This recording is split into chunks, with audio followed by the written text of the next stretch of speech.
दुःखद घटनेपासून अजून कोणीही सावरलेलं नाही. त्यांची इच्छा होतीच की एकत्र यावं आणि त्या अनुषंगाने त्यांनी आम्हालाही बऱ्याचदा बोलून दाखवलं. सगळ्यात महत्वाचं कालच्या झालेल्या परवाच्या दुःखद घटनेपासून अजून कोणीही सावरलेलं नाही.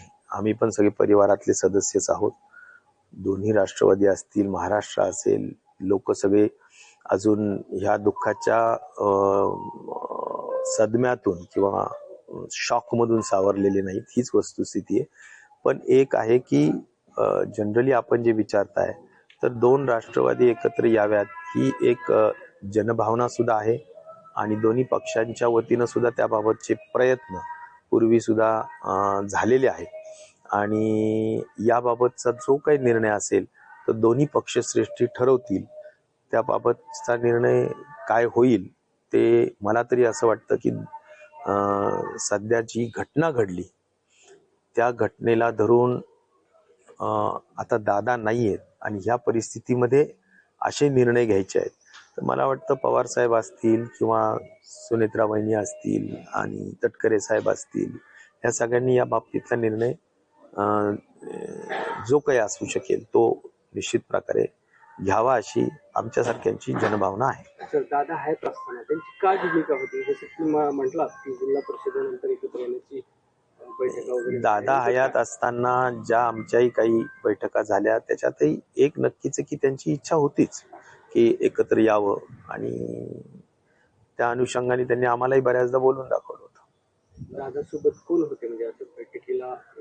नाही, आता सगळे दोन्हीकडचे काही असतात पण एक नक्कीच आहे की दोन्ही पक्षाच्या लोकांची, काही प्रमुख लोकांची ही इच्छा होती. त्या दृष्टिकोनातून काही पावलं टाकण्याचे प्रयत्न केले जात होते.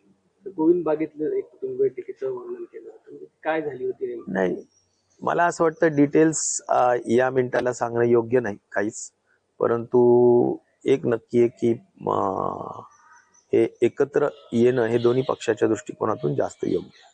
अजितदादांची जाण्याने आता महाराष्ट्रात हळहळ केली जाते, मात्र तिथं उपमुख्यमंत्री पद जे रिक्त झालेले आहे त्या ठिकाणी लवकरच नवीन चेहरा येऊ शकतो आणि त्या ठिकाणी सुमित्राताई पवार यांची वर्णी लागू शकते अशी चर्चा आहे. तुमचं म्हणणं काय आहे, काय मागणी असणार आहे? मला वाटतं की एनसीपी अजितदादा पवार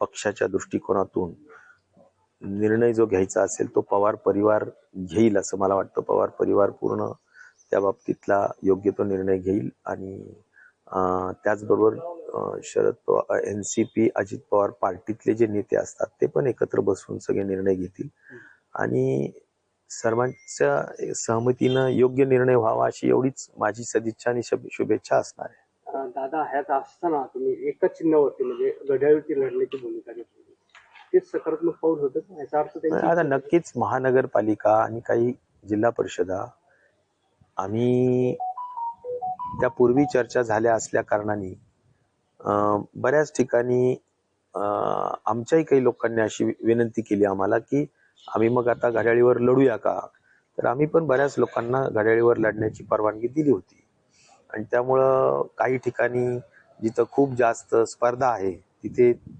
तुतारी आणि घड्याळ वेगवेगळी पण आहे, परंतु जिथे स्पर्धा नसेल तिथे काही लोकांच्या, स्थानिक लोकांच्या इच्छेप्रमाणे घड्याळीवर सुद्धा लढण्याची मुभा त्या ठिकाणी जिल्हा परिषदला सुद्धा देण्यात आलेली निश्चित प्रकारे पक्षश्रेष्ठींनी दिलेली आहे. सुमित्रा पवार उपमुख्यमंत्री होत असतील तर तुमच्या पक्षाचे? मला वाटतं की आता एकत्र पवार परिवारच या बाबतीतला निर्णय घेतील आणि त्यांनी तो घ्यावा. आम्ही पवार परिवाराने घेतलेला जो काही निर्णय असेल त्याचा आम्ही स्वागतच करू. शेवटचा प्रश्न, तुम्ही त्या बैठकीला उपस्थित होतात, वेगवेगळ्या सगळं कसं वातावरण होतं, म्हणजे त्याच दृष्टीने होतं की आपण एकत्र येणार आहोत? नहीं, पॉझिटिव्हच दोन्ही पक्षाच्या लोकांचं मत है. सर हिंदी में बताइए, दोनों राष्ट्रवादी जो है वो एकत्र आएंगे ऐसी चर्चाएं आ रही है, क्या कहोगे? देखिए, जनभावना और कार्यकर्ताओं की भावना तो ये जरूर है कि एक साथ रहना चाहिए और उस माध्यम से दोनों पार्टी के नेताओं ने कुछ पहले पहल भी की थी और काफी डिस्कशन भी हुआ था, लेकिन अचानक से आज दादा जाने की वजह से बहुत ही बड़ा वैक्यूम निर्णय निर्माण हुआ है पार्टी में। एक बहुत बड़ा नेता महाराष्ट्र ने खोया है।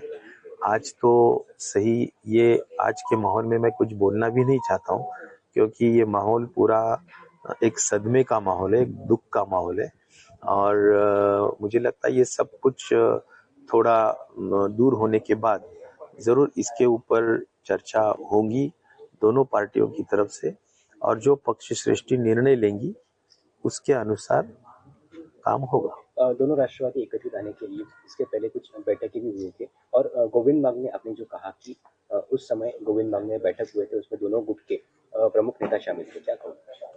नहीं, एग्जीबिशन के लिए हम वहां पर गए थे, तो साथ में एग्जीबिशन में पवार साहब भी थे, अजीत दादा भी थे, गोविंद बाग ऐसा बोल के नहीं, लेकिन एग्जीबिशन में हम साथ में थे। तो साथ में रहते हुए थोड़ी बहुत तो राजनीति की चर्चा होती है। तो उस वक्त भी हमने, अभी चुनाव चल रहे जिला परिषद के, तो ये चर्चा जरूर हुई कि भाई साथ में आए, पार्टियों के कार्यकर्ताओं की इच्छा है, नेताओं की इच्छा है, तो उसके अनुसार कुछ जो भी प्रॉपर स्ट्रैटेजीज करके करना है वो करना चाहिए। ऐसी विनती पार्टी के कार्यकर्ताओं ने दोनों नेताओं को की, अजीत दादा को की और शरद पवार जी को भी की। अभी उसमें जो भी निर्णय हुए वो पक्ष श्रेष्ठी ही ले सकती है। मुझे लगता है कि आशा करता हूँ कि जल्द से जल्द वो निर्णय हुआ तो हमारे सभी कार्यकर्ताओं को अच्छा लगेगा। महानगर पालिका के चुनाव अपने गढ़ी इस चिन्ह पे लड़े थे और जिला परिषद के बाद में आप घोषणा भी करने वाले थे, ऐसा आपने बयान किया है। क्या बयान था वो और किस संदर्भ में आपने इस नहीं, मुझे क्या लगता है कि अगर जो भी चुनाव अभी चल रहे हैं, तो कुछ लोगों की, कार्यकर्ताओं की ये भी इच्छा थी कि भाई चुनाव के चिन्ह में कंफ्यूजन न होने की वजह से अगर कुछ जगह पे हम घड़ी लेके लड़े क्या, तो पार्टी के हाईकमांड ने उसको भी सहमति दी है कि कुछ जगह पे अगर कार्यकर्ताओं की इच्छा है तो घड़ी लेके लड़ सकते हैं। ऐसी कुछ जो बातें हैं वो महानगर पालिका में भी देखी है हमने, और पूना में भी वैसा हुआ है, कुछ जिलों में हुआ है, कुछ अन्य कई जिलों में ऐसा है कि दोनों पार्टियां सक्षम है, कार्यकर्ता सक्षम है, तो वहां पर एक दूसरे के खिलाफ में भी वो लड़ रहे हैं। तो ऐसा है कि लोकल लीडर्स पे ये सब कुछ सौंपा है। Thank you. एक आखिरी सवाल, अगर सुनेत्राताई पवार अगर राज्य के उप मुख्यमंत्री, मुझे लगता है पवार परिवार इसके ऊपर डिसीजन लेगा, और दोनों वो एनसीपी अजीत दादा पार्टी के जो हाई कमांड है और उनकी पार्टी के सभी जो नेता है वो बैठ के वो डिसीजन लेंगे। मुझे लगता है कि वो उनके पार्टी का ये है और पवार परिवार का अधिकार है, तो ये सभी लोग बैठ के निर्णय लेंगे, जो भी निर्णय होगा उसका स्वागत ही रहेगा।